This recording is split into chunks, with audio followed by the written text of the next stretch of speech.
तो Europa league का भी क्वार्टर फाइनल स्टेज खत्म हो चुका है। हमको हमारे 4 सेमीफाइनलिस्ट मिल चुके हैं। बात करेंगे सिविया के शानदार परफॉर्मेंस की जो उन्होंने दिया मैनचेस्टर यूनाइटेड के अगेंस्ट, और रोमा का भी कमबैक हो गया है फायनवुड के अगेंस्ट, जहां पर बहुत ही शानदार तरीके से उन्होंने 4-1 के स्कोर से अपना सेकेंड लेग जीत लिया। 4-2 एग्रीगेट पे वो क्वालिफाई कर गए हैं फर्स्ट लेग हारने के बाद 1-0 से।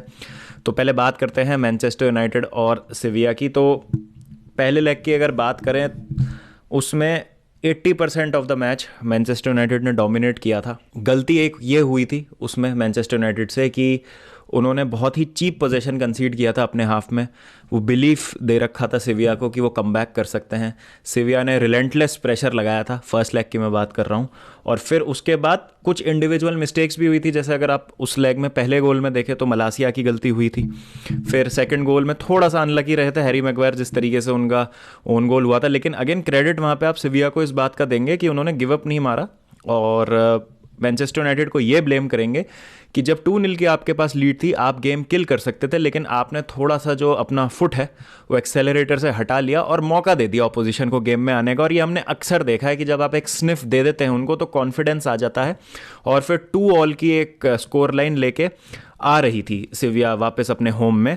और मैनचेस्टर यूनाइटेड के साथ एक प्रॉब्लम ये थी कि स्पेशली वरान और लिसांड्रो मार्टिनेज, जो उनकी first choice centre back pairing है, वो अवेलेबल नहीं थे इस मैच के लिए। तो एक बहुत ही मुश्किल मैच होने वाला था उनके लिए। गलती ये होती है मैनचेस्टर यूनाइटेड से कि एक तो वैसे ही आप एक इतने हॉस्टाइल एनवायरनमेंट में खेल रहे हैं, सिविया जैसा मर्जी उनका फॉर्म चल रहा हो, लेकिन यूरोपा लीग के वो चैंपियंस हैं, मतलब किंग्स हैं यूरोपा लीग के। जैसे हम रियल मैड्रिड की बात करते हैं, वो चैंपियंस लीग के किंग्स हैं, ऐसे यूरोपा लीग के किंग्स की अगर हम बात करें तो सेविया है। सेविया को आप हल्के में ले ही नहीं सकते on a Europa league night, और वही देखने को मिला।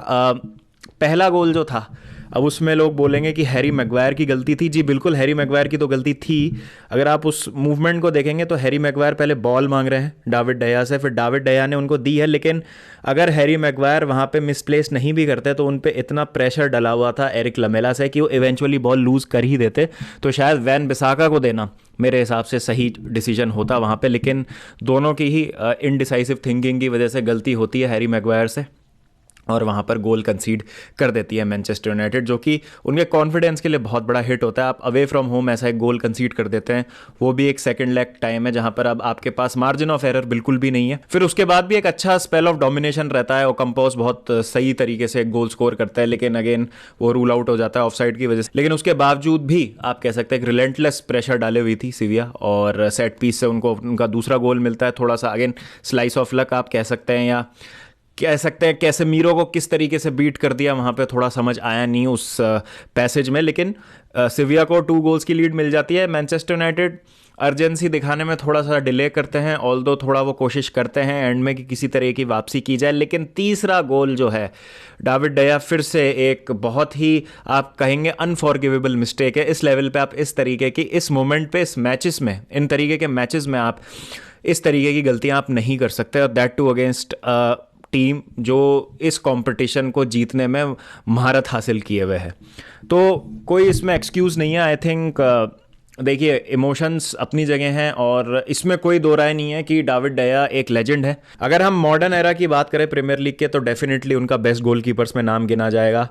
लेजेंड है वो मैनचेस्टर यूनाइटेड के, इसमें कोई डाउट नहीं है। लेकिन अब मेरे हिसाब से टाइम हो गया है कि मूव ऑन किया जाए, क्योंकि बीच में जब एक खराब स्पेल आया था डाविड डया का तो सवाल पूछे जा रहे थे कि क्या मूव ऑन करना चाहिए। उसमें उनका रिसर्जेंस भी हुआ, उन्होंने बहुत बड़े मैचेस में अच्छी अच्छी परफॉर्मेंसेस भी दी, जहां पर उनकी परफॉर्मेंस की वजह से मैनचेस्टर यूनाइटेड कुछ पॉइंट्स सिक्योर करने में कामयाब रह पाई, क्रूशल पॉइंट्स। लेकिन कहीं ना कहीं हमको दिखता है सीजन के शुरुआत में भी हम बात करें तो 1-2 मैचेस में डया की गलतियां हुई थी, और इतने बड़े मैच में इतने बड़े स्टेज पे अगर आप ऐसी क्रूशल पॉइंट पे इस तरीके की ब्लंडर आप कमिट कर देते हैं तो सवाल थोड़ा सा जो है वो पूछा जाना चाहिए। इट्स टाइम मेरे हिसाब से कि रिप्लेसमेंट्स जो है वो अब देखी जाने लगे डाविड डया के लिए, बिकॉज ये जो चीज़ें हैं ये मेजर ट्रॉफीज जीतने में कहीं ना कहीं खलल डाल सकती है मैनचेस्टर यूनाइटेड के लिए। और मैं ये नहीं कह रहा हूँ कि डाविड डया एक ख़राब गोलकीपर है, लेकिन हर फुटबॉल प्लेयर का एक प्राइम होता है, टाइम होता है जब उसको मूव ऑन कर देना चाहिए, और आई थिंक डाविड डया का वो टाइम आ गया है। क्योंकि गोलकीपर्स की क्या जो गलतियाँ होती है ना, वो बहुत ज़्यादा भारी पड़ती हैं एक टीम को। आप स्ट्राइकर की अगर गलती होती है तो ज़्यादा से ज़्यादा क्या हो सकता है, गोल मिस हो सकते हैं।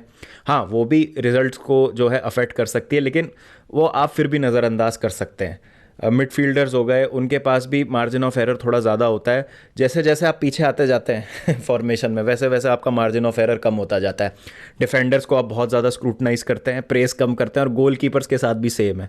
अगर वो गलती करते हैं तो मोर ऑफन देन नॉट उनकी गलती जो है वो गोल में ही रिजल्ट करेगी ऑपोजिशन के लिए। तो अगर आपको ऐसे क्रूशल मोमेंट्स पे इस तरीके की अगर गलतियों से बचना है, और आपको रिकग्नाइज करना पड़ेगा कि वो रिप्लेसमेंट्स कौन है, क्योंकि आप बार बार ये चीज़ अब अफोर्ड नहीं कर सकते जहाँ पर आप गोलकीपर की वजह से इस तरीके से आप एक मैच हार जाएं। और taking nothing away from Sciver, I think Sciver बिना उन गलतियों के भी बेटर टीम थी, लेकिन मैनचेस्टर यूनाइटेड ने एक तरीके से अपने पैरों पे कुल्हाड़ी मार ली, और एक अच्छा मौका था उनके पास एक और ट्रॉफी जीतने का। कारवाओ कप ऑलरेडी जीत चुके हैं, सीज़न हाई पे एंड कर, लेकिन नॉकआउट कर दिया सिविया ने उनको, और उसमें कहीं ना कहीं ब्लेम वो खुद को भी देंगे। 5 जो गोल उन्होंने कंसीड किया over the period of 2 legs, उसमें से 4 में मैं कहूँगा कि कहीं ना कहीं उनकी गलती थी। तो ये चीज़ें हैं जो अवॉइड की जा सकती हैं, लेकिन अगेन बहुत ज़्यादा इसमें आप क्रिटिसाइज नहीं कर सकते, बिकॉज पहला ही सीज़न है एरिक टेन हाग का। एक टीम है जो रीबिल्ड में है, और एक टीम है जो पहला सीज़न है, जो इतने सारे प्लेयर्स जो हैं अपने आपस में खेल रहे हैं, और टेन हाग पहली बार जो है इस टीम के साथ काम कर रहे हैं इस सीज़न में। तो ये जो चीज़ें विद टाइम मेरे ख्याल से ठीक होंगी, और बेहतर जो है इस तरीके से इस इतने बड़े गेम्स को और अप्रोच करेगी मैनचेस्टर यूनाइटेड। और जैसा मैंने कहा, गोलकीपर के रिप्लेसमेंट के बारे में अब सोचने का समय आ चुका है। बात करते हैं रोमा वर्सेस फायनूर्ड की, और जिस तरीके से कमबैक किया है रोमा ने, पाओलो डिबाला ने बिल्कुल लास्ट के कुछ मिनट्स में गोल मार के वापसी कराई रोमा की, टाई को बराबर किया 2-2 के स्कोर पे, और फिर उसके बाद 2 गोल्स मार के एक्स्ट्रा टाइम में रोमा ने बिल्कुल सील कर दिया टाई। 4-2 का एग्रीगेट स्कोर हो जाता है। ये एक मरीनियो टीम्स की आइडेंटिटी है, ये एक पहचान है उनकी, नेवर गिव अप स्पिरिट जिसकी हम बात करते हैं, और क्रंच सिचुएशन में अपना कूल रखना। ये जो चीज़ है, ये एक आप जोसे मरीनियो की टीम से एक्सपेक्ट करते हैं। और जिस तरीके से उन्होंने ट्रांसफॉर्म किया है रोमा को, पिछले सीज़न भी बहुत अच्छा काम किया था, अभी 3rd थे सीरिया टेबल में, बट क्योंकि यूवेंटस का जो पॉइंट डिडक्शन है वो रिवर्स हो गया है, तो यूवेंटस अब 3rd पे आ गई है और रोमा 4th पे आ गई, लेकिन स्टिल रोमा को उन्होंने टॉप 4 में रखा हुआ है। टॉप 4 में आप देखें तो चैंपियंस लीग के 2 सेमीफाइनलिस्ट नहीं है, इंटर और एसी मिलान नहीं है इस समय टॉप 4 में, लेकिन रोमा है। तो बहुत ही मतलब अमेजिंग अचीवमेंट है ये। टैमी इब्राहिम को देखते हुए रोमा में बहुत अच्छा लग रहा है जिस तरीके से उनका कल परफॉर्मेंस था। और अगर आप इस सीज़न देखेंगे, जैसे एक स्टिग्मा रहा है जोसे मरीनियो के बारे में कि यंग प्लेयर्स को डेवलप नहीं करते, उनको प्रूवन प्लेयर्स चाहिए होते हैं, और एक ऐसी टीम जिसके पास फाइनेंशियल मसल है सिर्फ उसी के साथ सक्सेसफुल हो सकते हैं। आई थिंक उसको ब्रेक किया, कहीं ना कहीं इवॉल्व हो रहे धीरे धीरे, और मैं इसीलिए सरप्राइज्ड हूँ कि अभी तक चेल्सी ने उनको कॉन्टैक्ट नहीं किया है। जब इतने आपने भतेरे मैनेजर्स के साथ आपने जो है अपनी टॉक शेड्यूल कर लिए हैं, आपने रूबेन एमोरेम, लूचियानो स्पेलेटी और मॉरित्सियो पोचेटिनो का भी अभी नाम आ चुका है इन सब चीज़ों में, लुइस एनरिके, नागल्समैन, और भी 2-3 मैनेजर्स हैं जिनसे बात चल रही है, तो आपने क्यों अभी तक जोसे मरीनियो को कांटेक्ट नहीं किया है? मुझे ये बात थोड़ी सी अजीब लग रही है कि क्यों अभी तक जोसे मरीनियो को कंसिडर नहीं किया जा रहा है। जिस तरीके का काम उन्होंने रोमा में किया, सब कुछ मतलब आपको जो चाहिए एक मैनेजर में, यूथ को डेवलप करना, एक टीम को स्क्रैच से बनाना, उस टीम को जितवाना, और उसमें आप मतलब जो एक्सपीरियंस और यूथ का ब्लेंड है उसको यूज़ करके, उन रिसोर्सेज को यूज़ करके कॉम्पिटिटिव टीम बनाना, सब कुछ कर दिया जोसे मरीनो ने इस रोमा साइड में। तो क्यों आप उन पर नज़र नहीं डाल रहे हैं? एटलीस्ट बात करिए उनसे, मेरा ये कहने का मतलब है। और वो एक ऐसा बंदा है जिसको पता है कि चेल्सी डीएनए क्या है, उनको पता है कि चेल्सी का एनवायरनमेंट कैसे है, और मे बी शायद एक ऐसे बंदे की ज़रूरत हो प्रीवियस रिजीम से जिनको पता है कि what it is to be Chelsea, और चेल्सी को मैनेज करने का, एक कॉम्पिटिटिव टीम बनने का मतलब क्या है। तो उस सेंस में मुझे लगता है शायद मरीनियो हमारे अंदर वो एक स्पिरिट वापस ला सकता है, बट वो बात की बात है। तो कॉन्ग्रेचुलेशंस टू रोमा एंड सिविया, जिस तरीके से उन्होंने सेमीफाइनल में जगह बनाई है।